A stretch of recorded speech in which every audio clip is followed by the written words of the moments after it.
네, 2월 22일 경향신문 걸 두 개 골랐는데요. 앞에 거 먼저 볼게요. 어떤 다큐의 역사 거꾸로 세우기. 이거 얼마 전에 우리 한번 봤죠? 건국전쟁, 다큐멘터리 영화 건국전쟁. 자, 한 인물에 대한 평가가 이렇게 극과 극으로 갑니다. 진짜로. 예, 같은 한국어로 쓰여져 있다는 게 신기할 정도예요. 이 글은 뭐 읽어보셨겠지만 다 읽어보셨죠? 읽어보셨습니까? 이따 끄다고 다시 한번 읽어봐야 돼요.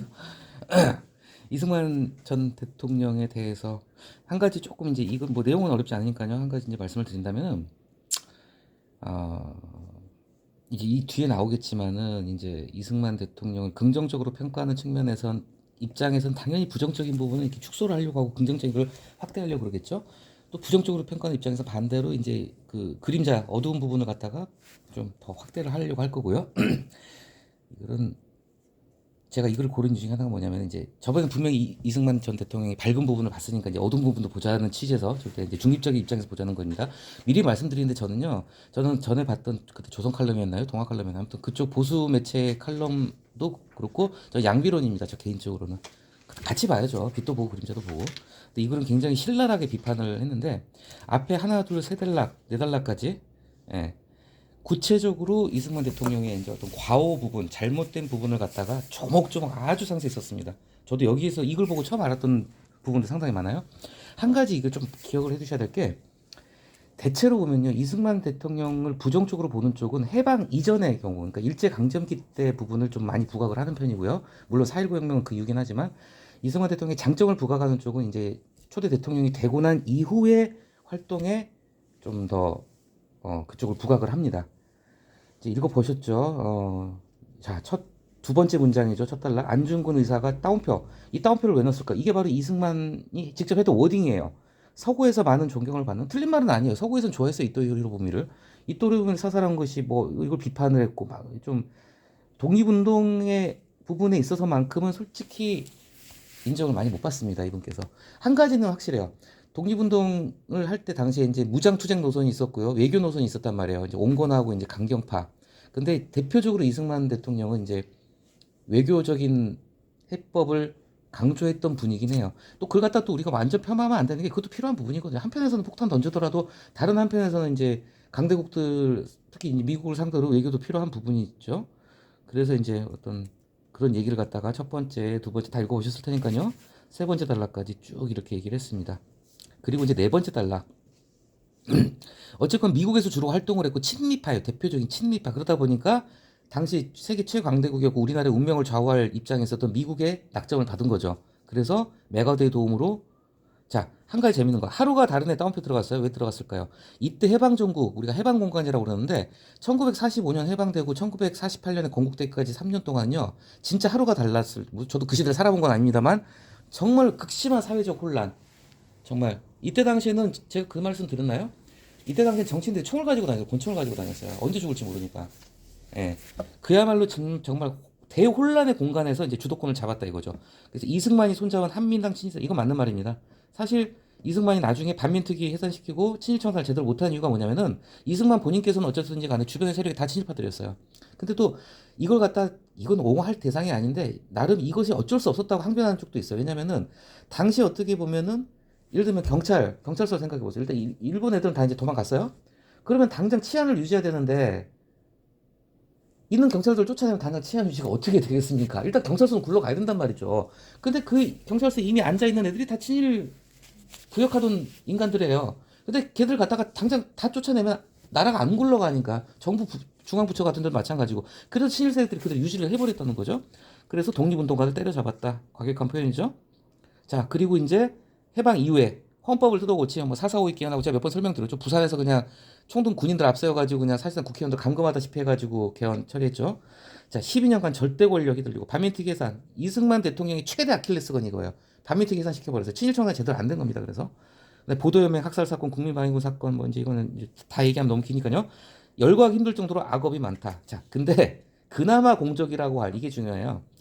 이승만을 부정적으로 하는 평가하는 사람들도 이승만 까는 사람들도 이건 인정해요. 농지개혁하고 제가 누누이 말씀드렸죠. 농지개혁하고 한미 상호방위 조약은 이거는 다 인정합니다. 이거 하나는 정말 그리고 이제 보수 쪽이나 이렇게 이승만을 갖다가 추켜 세우는 쪽에서는 이걸 굉장히 이제 크게 부각을 하죠. 하나 빠졌다면 교육.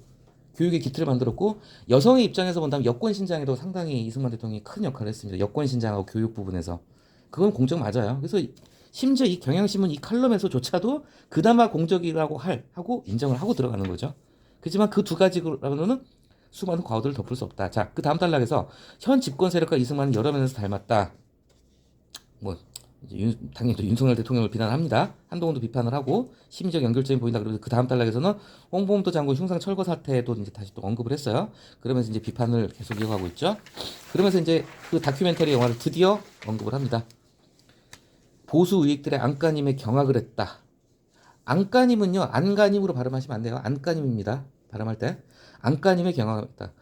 자, 이거 어제 제가 말씀드렸죠. 실제 이승만이 이런 말을 하진 않았어요. 서울에 남아 계셔도 좋습니다. 이런 말을 하진 않았는데 그때 당시에 워딩이 사실상 있으라는 소리를 한 거나 마찬가지다 이런 얘기예요. 자기 자신의 임무를 충실히 뭐 어쩌고 이러면서 그래서 방송을 들은 국민 상당수가 대통령이 서울에 있는 줄 알고 자 피란이라는 단어가 뒤에 또 등장합니다. 다른 글에서 피란하고 피난하고 우리가 섞어 쓰기가 쉬운데 엄밀히 구별해야 됩니다. 피란에서 란은요 전쟁이나 내란을 얘기해요. 쉽게 해서 전쟁 생각하시면 돼요. 전쟁을 피해가지고 도망가는 게 피란입니다.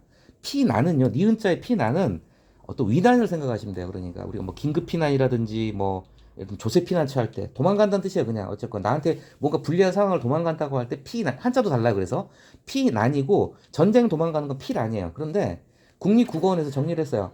전쟁 때 도망가는 건 피란도 써도 되고 피난도 써도 된다고. 그러니까 6.25 피란민도 맞고 피난민도 맞아요. 전쟁의 경우에 있어서는 피란 다 똑같이 옳은 표준 표현입니다. 그런데 엄밀히 말하면 피란하고 피난은 구별해야 된다는 거를 좀 이번에 좀 한번 알아두시고요. 피란, 피난. 전쟁에서는 둘 다 써도 돼요. 국립국어원이 공식적으로 인정했습니다. 자, 다큐에서는 심지어 1959년 제일동포 부수 이거 아주 간단하게 설명드릴게요. 이게 뭐냐면은 전쟁 끝나고 나서 해방되고 난 이후에도 이제 그 일본에 미처 이제 끌려갔다가 돌아오지 못한 제일동포가 엄청 많았단 말이에요. 근데 이때 당시 이제 1959년에 이제 전쟁 끝난 이후죠. 전쟁 끝난 이후에 이제 남한하고 북한이 이제 체제 경쟁을 했단 말이에요. 이제 이제 산업화도 시작을 하고 체제 경쟁을 하는 마당에 이해관계가 떨어졌어요. 북한 입장에서는 일본에 있는 동포들 딱 갖다가 자기네를 싫어가지고 이제 부려먹으려고 실제 이때 갔던 사람들은 개고생만 했습니다. 잘못 간 거예요. 북한으로 간 것 자체가 김일성 밑으로 갔으니까 아우지 탄광 같은 데 가서 일만 하다 죽었어요. 근데 북한 입장에서는 노동력도 필요하고 뭔가 어떤 남한하고 경쟁 관계에 있어서 어떤 대의 명분 같은 게 필요했어. 그래서 또 일본은 일본대로 솔직히 말해서 반갑지가 않은 거예요. 조선인들이 빨리 니네 나라로 꺼졌으면 좋겠어. 그러니까 이게 이해관계가 떨어져가지고 1959년도에 이제 대거 제일 동포들이 북한으로 넘어갑니다. 근데 이때 당시 이승만 대통령이 이제 이걸 저지하기 위해서 이제 가진 방법을 다 써요. 근데 결국은 막지를 못했어요. 꽤 많이 올라갔다고 그래요. 그래서 이 따옴표 대목은 뭐냐면 바로 그런 이유 때문에 대통령이 사선 도전, 이 사선에 도전했던 게 뭐냐면 이제 60년대 그 4.19 사건 그 사건이거든요. 이걸 갖다가 그러니까 경강부회라고 나오죠. 경강부회 사저성어 한마디로 해서 말도 안 되는 어거지 쓴다 이거죠. 세상에 그런 이유로 그래서 그런 부정선거가 그렇다면 용납이 되는 거야? 이제 이런 얘기를 하는 거예요. 당시 국제 정세상 이승만이 계속 집권을 하는 걸 갖다가 정당화시키는 논리를 펼쳤다는 거예요. 영화에서. 저도 아직 이 영화 못 봤습니다만 이거 억지 논리다. 그렇죠? 뭐 다음 달락 동상을 만들었는데 4.19 직후에 시민들은 동상 다 깨부셨죠? 자, 이게 바로 당대 국민들이 내린 평가였고 학계 연구 결과도 다르지 않다고 했는데 학계가 축적한 연구 결과 이거 상당히 달라요. 역사학계도 진보학자들 있고 보수학자들 있잖아요. 이거 정말 이승만에 대한 평가는 완전히 박정희 대통령보다 더 심해요. 박정희 대통령은 대체적인 평가가 좀 싫어하는 쪽이나 좋아하는 쪽이나 공과를 다 좀 인정을 하는 쪽이 있거든요. 근데 이승만 대통령은 참 이분도 그 평가가 굉장히 엇갈리는 분입니다. 그래서 우리가 흔히 역사 바로 세우기란 말 많이 쓰잖아요. 역사 바로 세우기. 역사 바로 세우기란 말이 언제 처음 등장했죠? 누가 처음 썼죠? 김영삼 대통령 때 썼어요. 김영삼 대통령 때 93년도로 기억하는데 93년대 그 조선 총독부 건물 갖다가 기억하실 겁니다. 그 때려 부셔버립니다. TV를 생중계하는 과정에서 때려 부셔버려요. 그 김영삼 대통령이 하여튼 그런 거 참 잘해요. 깡다고 좋아요. 그러면서 역사 바로 세우기 그런 측면의 역사 바로 세우기도 있고 김영삼 대통령이 결국은 뭘 했나요? 전두환 노태우 감옥에 때려 넣어버렸잖아요. 그때 또 역사 바로 세우기 그때 역사 바로 세우기란 말이 생겼고 지금 하는 짓거리는 니네 역사 거꾸로 세우기야 라고 비난을 하고 있습니다. 근데 여러 번 말씀드렸지만 이승만 대통령에 대한 평가는 우리는 빛과 그림자를 같이 봐야 된다는 생각이고 여러분들은 판단에 맡기겠습니다. 자, 두 번째 세 번째 글은 두 번째 세 번째 글은 이제 거의 뭐 논술문이라기보다는 수필이죠. 좀 가볍게 읽어보시면 좋겠다는 생각에서 또 좀 이렇게 마음에 와닿는 부분이 있고 두 번째 글은요. 이거 참 참 잘 쓴 글이라고 제가 감탄을 했습니다. 이게 오은신 찾아봐서 어떤 분인가 나이 젊더라고 82년생인데 뭐 나름 뭐 가방끈이 길어요. 서울대 졸업하고 카이스트에서 대학원 뭐까지 하신 분이고 사회학과 출신인데 저는 오늘 이런 분이 있는지도 몰랐어요. 근데 오죽하면 제가 찾아봤습니다. 프로필. 그 정도로 글이 참 괜찮은 글이에요. 이거 정말 이런 거는 진짜 명수필입니다. 이런 거 신문 사설 칼럼란에서 보기가 드문데요. 읽어보셨을 테니까 내용도 어렵지 않고요. 근데 뭔가 좀 깨달음을 주는 글입니다. 자, 첫 번째 도입부에서 이제 종이접기로 시작을 했습니다. 그러니까 이런 게 여기 그래서 접기라는 말이 여러 번 반복이 되는데 다 그때 미묘하게 다른 의미로 쓰는 말들 갖다가 어떻게 보면은 동음 이의 어일 수 있는 그 접는다는 표현을 갖다가 여러 번 반복을 하면서 이런 사색을 풀어내는 과정이 참 탁월하다는 생각을 했어요. 그리고 첫 번째 단락에 따옴표 들어간 부분 그 뭐 애기 한 말 말고요. 뒤에 다시하고 함께 따옴표를 쳤죠. 맨 마지막 문장에 다시 함께 다시 등장을 해요. 이게 뭐냐면 저는 좀 뭐 꿈보다 해몽이 좋은 건지 모르겠지만 이 다시하고 함께라는 이 두 단어가 둘 다 순우리말이죠. 다시하고 함께라는 단어가 지금 이 암울한 대한민국의 2024년을 뭔가 좀 희망을 줄 수 있는 우리가 가야 될 길을 제시하는 게 아닌가. 나만 잘 먹고 잘 살자, 너 죽고 나 살자가 아니라 함께 그리고 다시 우리 뭔가 다시 좀 희망을 가져보자. 먹고 살기 힘들지만 그런 의미라는 생각이 들고 그래서 첫 단락에서 본인이 직접 목격했던 종이접기 풍경을 얘기를 하면서 이제 자연스럽게 자기 어릴 적이 넘어오는 거예요. 아주 부드럽게. 자, 그 빳빳한 종이를 보면서 어떤 느낀 점, 참 이런 걸 보면 참 이 사색의 깊이가 있구나 이런 게 느껴져요. 자, 그래서 마지막에서 두 번째 문장, 토끼 장미를 뭐 비행기 배 학이나 토끼 장미를 접을 수도 있겠지. 그러나 이내 그 마음을 접어버렸다. 이런 게 참 표현이 기가 막힌 거죠. 종이를 접을 수도 있겠지. 하지만 그 마음을 접어버렸다. 나는 재주가 없으니까. 그러면서 우리가 이제 종이를 볼 때 이렇게 접기도 하지만은 구기기도 하잖아요. 이렇게.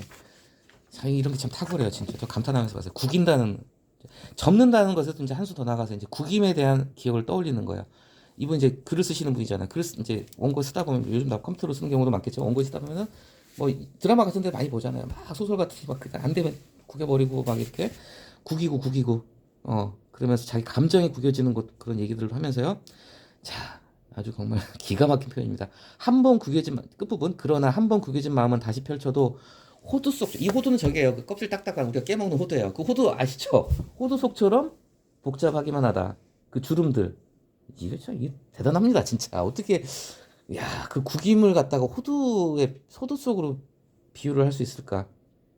그 다음 단락에 보면서 저는 정말 감탄했던 거예요. 자, 종이를 접지는 않았으나 나는 나대로 접는 일을 해오고 있었다. 책장 귀퉁이를 접는 일. 어떤 구절이나 장면에, 놀라운 표현 아닙니까? 어떤 구절이나 장면에 마음을 내어주는 일이었다. 진짜 정말 감탄스러운가요? 표현이 정말 기가 막힌 표현이죠. 그렇죠? 그러면서 이제 내 취향을 발견하고요. 자, 그러면 내 주장을 접고 의견을 접는 거. 이게 소신을 굽히는 게 아니라 뭔가 좀 신중해지고 상대를 존중한다는 거. 상대 목소리가 생생히 들려왔다. 앞에서 봤던 다시와 함께에서 함께를 얘기하는 거예요. 이게 어떻게 보면은 내가 틀릴 수도 있고 네가 옳을 수도 있다. 상대에 대한 상호 존중 그런 거. 그리고 그 다음 단락에서 나 자신으로 돌아오는 일이거든. 이게 어쩜 너무 감탄했습니다. 우산을 접거나 부채를 접듯 펴지기 전의 상태로 향하는 일, 평정심을 찾는 일. 뭔가 마음을 활짝 펴기 전에 좀 한번 다시 들여다본다는 거. 참 대단하죠? 이 단락의 마지막 문장도 진짜 기가 막힙니다. 여집합, 나물 여자예요, 나물 여. 그러니까 우리가 어떤 집합을 이렇게 만들 때, 뭐 내가 필요한 거, 내가 좋아하는 것, 그러면 내가 좋아하는 것에 집합을 만들면은 동그라미 이렇게 그리면은 그 바깥에 동그라미 바깥에 있는 건 내가 싫어하는 거잖아요. 이를테면 그 바깥의 부분, 여집합을 알아야지 내가 집중할 부분을 내 집합이 또렷해진다. 한 수 접는 마음. 자, 여기 나오죠. 바둑이나 장기에서 이제 수준을 낮추는 거예요. 장기 둘 때 이제 고수가 차포 떼는 거나 뭐 바둑 둘 때 그냥 몇 점 깔고 시작하는 거죠. 그래서 마지막에 다시하고 함께라는 문장이 나오죠. 다시와 함께로 새 판을 펼치는 얘기로 하다. 그래서 이거는 참 보기 드물게 정말 뛰어난 명수필인 것 같아서 제가 한번 골라봤고요. 많이 도움이 되셨길 바라고요. 마지막 이중섭.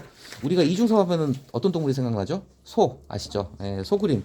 평생 소그림 그리신 분이에요. 근데 여기서 알았네. 이분이 꽃도 좋아하셨나 봐요. 자, 첫 번째 단락. 뭐 이거 다 뭐 흔히 공감하시는 거죠. 뭐두 번째, 세 번째. 이게 이제 어떻게 보면 깨진 유리창 법칙이라고 그러죠, 우리가. 깨진 유리창. 깨진 유리창을 방치해두면은 옆에 유리창 또 깨집니다. 거기 다, 그러니까 한 명이 쓰레기 버리기 시작하면요, 거기 쓰레기장 되는 거예요, 그냥. 예. 자, 그런데 그 실험 결과 작은 꽃밭을 해놨더니 사람들이 좀 망설인다 이거죠. 그리고 뭐 과일을 받은 사람은 90%, 양초를 받은 사람 77%, 꽃을 받은 사람. 그러면서 왜 꽃을 좋아할까? 인류가 꽃을 좋아하는 이유 이런 거 다 설명했고요. 재밌는 글이죠. 그리고 흥수아이 6월에서 진짜 이게 구석기 신석기 진짜 몇 천 년 전, 몇만 년 전에 죽은 아이한테 국화꽃을 뿌려줬다는 거, 참 이런 것도 찡하죠. 그리고 이제 마지막에 일화, 참 멋진 말이죠. 모든 꽃이 있어야 할 자리에 있어서 꺾을 꽃이 없었다.